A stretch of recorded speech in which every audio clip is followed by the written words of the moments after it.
Alright guys, American Trucker here. Hey, this is not a payday video per se, but I'm going to give you a breakdown of where I stand so far. That way when I do a payday next Friday, it'll make sense why this next paycheck is going to be short when I talk about this week, and then I'll talk about what's going on during next paycheck. I wrote down on the whiteboard, so I'll explain more. But anyways, this is kind of how my week is going. So far it started off really good, and I thought I was going to have a good week, and then the way it's working out, it's just not. But I should have a really good following week, and then those 2 weeks should average out. That's why I don't sweat any one particular week, because the reason why I'm having not a good week this week is because the following week is going to be a really good week because of the loads. But anyways, so let me explain what I'm talking about. This is my first paycheck coming up. It's going to be my first positive paycheck since coming back from home time. But I started off on a on 6/7, which is a I think it's a Tuesday. It was supposed to pick up on 6/7. I did this load early. I got it on a early Tuesday night. Maybe it's supposed to pick up on Wednesday, and I was able to deliver it the very next day.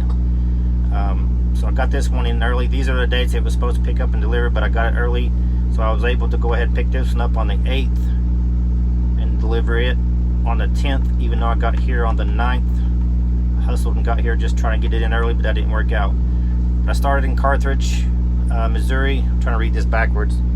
And went to St. James, Minnesota. As you can see, all miles was 591 miles, and I include everything, loaded and then empty. So whenever you hear me talk about all miles, it's loaded and empty miles.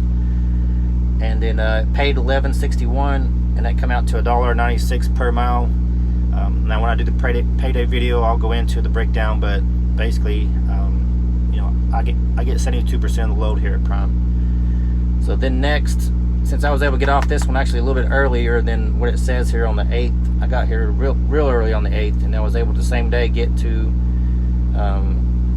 or maybe I delivered that on the 7th early.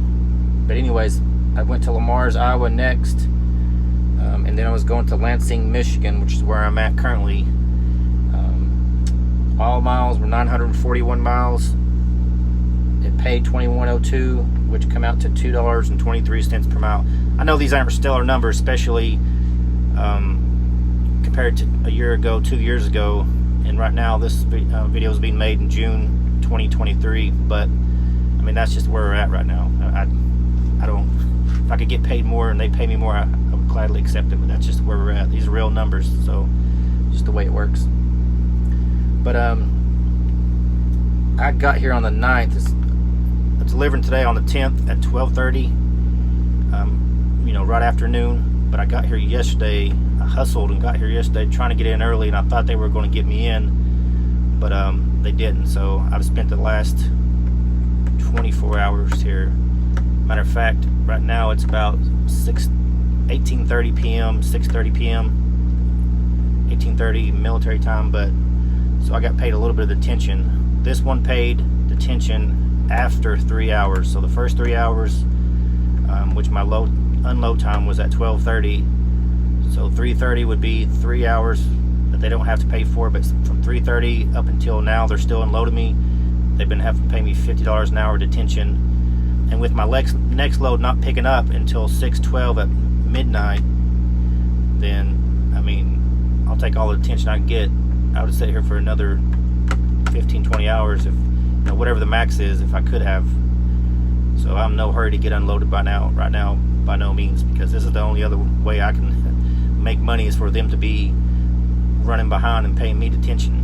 But anyways, so I took this next load, and the load I'm on has too much time, and this next load has too much time before pickup. But it's a weekend. It's June 2023, and the loads are just not plentiful by no means.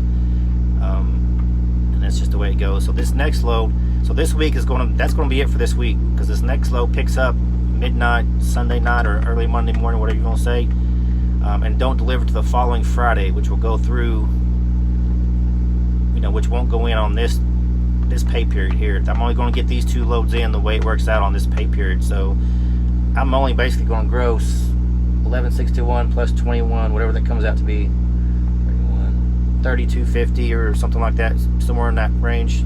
So 3,250 is going to be my gross. I'll find out what the net's going to be come payday when I actually see all the deductions and everything come out.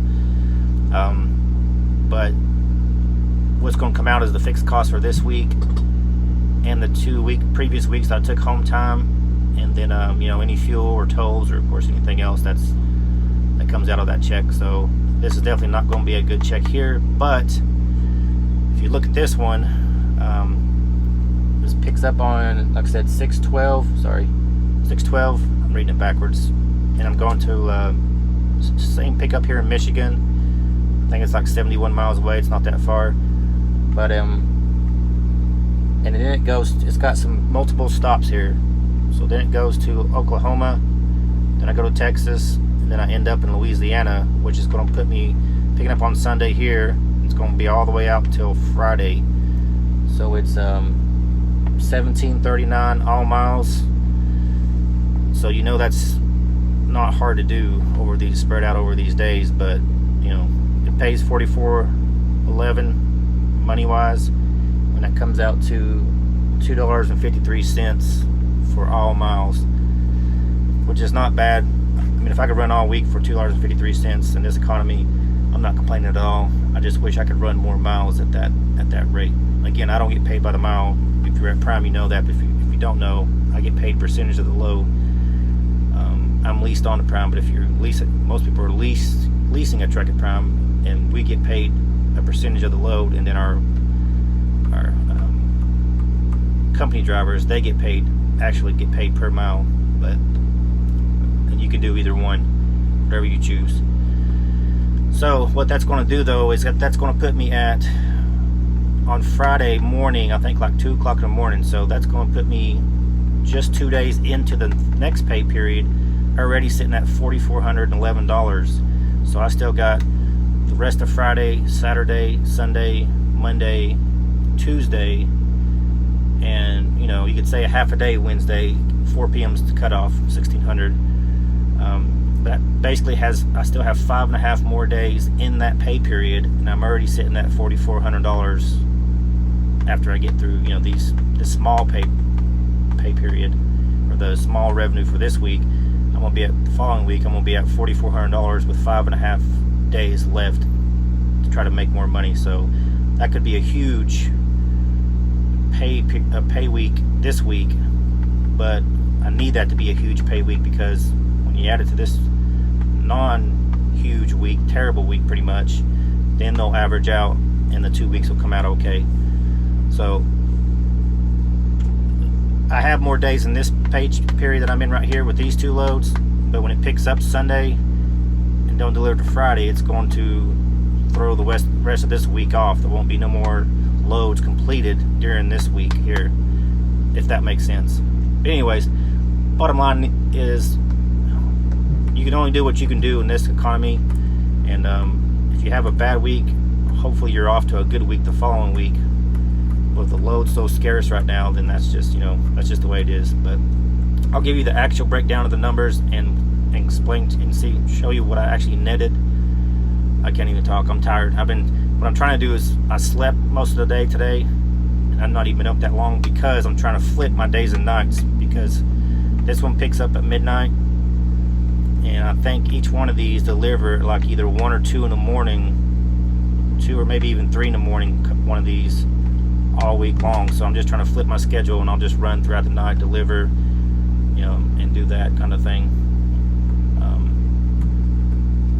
I don't like flipping days and nights that drastically, but I don't mind doing it from the beginning if I know I'm going to be doing that Sunday through Friday all week long. So I'll just go ahead and suck it up, and I try to take a nap in today, and then I'll try to stay up as long as I can tonight, and then whenever I go to and then sleep as long as I can tomorrow, and then get up around 9, 10 or 11 o'clock tomorrow night PM, and then go pick up at midnight as quick as possible and get on the road, and then just try to keep that schedule the rest of the week. But anyways, guys, that's it. That's my payday. It's not a payday video, I guess, because I don't have the net numbers yet. But the gross number is this week, this Friday coming up, is going to be basically a $3,250 gross week, which is not going to be good when after you do the deductions. And then, but this week should be a really good week. I'll be at $4,400 with 5.5 days, or five and a half days left to continue make money on top of that $4,400 during this week. So that could, potentially that could be an $8,000 to $10,000 gross, say gross week. So if you add those two together, 8 and 3, so 11,000 to 13,000. I'm hoping what I'm going to gross, 11 to 13,000 is what I'm hoping to gross between both of these weeks here. Which in this economy, that's not bad. I mean, when I leased the first year though, it wasn't a problem for me. I was highly upset if I didn't gross at least $6,000, $6,500. So that's how good it was the first year I leased at Prime. I expected every bit of it, and now everybody's different, but I expected every week. I felt like I didn't do what I needed to do if I didn't get, at least $7,500. And my goal each week was like $8,000 to $9,000. But I probably stayed around in that $7,000, $7,500, $6,500, $7,500 range, something like that, a lot. So these numbers are not there by no means, but what are you going to do? You can cry about it, or you can put your head down, go to work, try to be more efficient with your fuel, try to be more efficient with your clock, hustle, get there early, see if you can deliver early, and just do everything you can do on your end. And you can't sit there and stress and worry about things that you can't control. If you can't control it, or you can't do anything about it, then there's no point in stressing over it. That's just my opinion. But the things you can control and improve on and make better, then if you're not working on those, especially when you have extra time like we do now, then that's nobody's fault but your own, in my opinion. So that's it, guys. My last few videos have been way longer than I meant for them to be, so I'm cutting this one for sure, even though it is already over 12 minutes. But that's it. American Trucker, I'm out.